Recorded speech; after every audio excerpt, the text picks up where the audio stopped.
Lay, Kurt One, Master One, April Breezy, Team JB.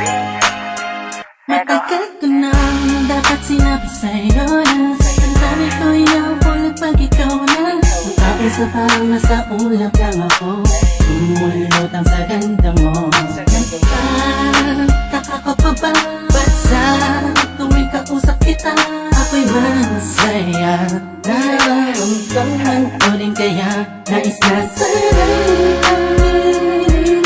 ipagtapat sa'yo. Kaso baka pagtawanan mo, iwasan mo at tuluyan mo nang iwanan ako.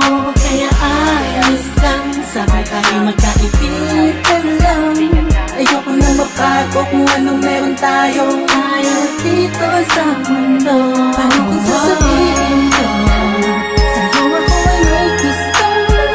Baka anong isipin mo kung aaminin ko sa'yo? Bakit kaya ako malihim na pagtingin sa'yo? Di ko yung maaaring matatakot ako eh. Ano pa lang, mga bata pa tayo ay hindi ko naisip ang mga mali. Pero bakit ngayon di ko maibulong ang mga gustong sabihin ng mga ngiti?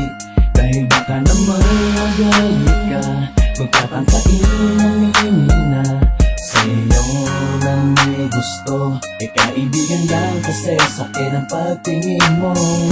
Minsan ang talikuran ang naramdaman, kung hindi pa pwede huwag mo sanang layuan.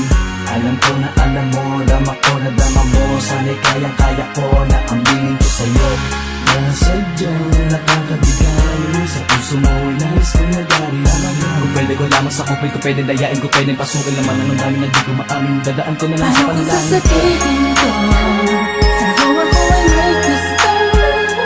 Baka anong isipin mo kung aaminin ko sa'yo?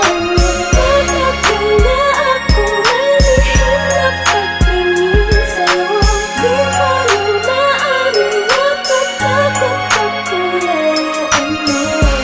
Di ko alam kung ba't ba nagkaganto ang puso ko.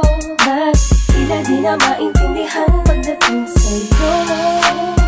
Talagang sa'yo ikaw ang pinagkakalingan ng ngiti sa labi ko. Ikaw ang aking umaga at gabi. Huwag kang lalayo sa'kin kasi malamang malungkot lang ang mundo ko. Ikaw ang dahilan kung ba't panatag ang pakiramdam ko. Ngunit malabo ito'y inaasam ko. Parang imposible na mangyari na ika'y mapasakin na tuloy na napisap na. Pasensya mo ang dahilan kung Paano ba't kung sasabihin ko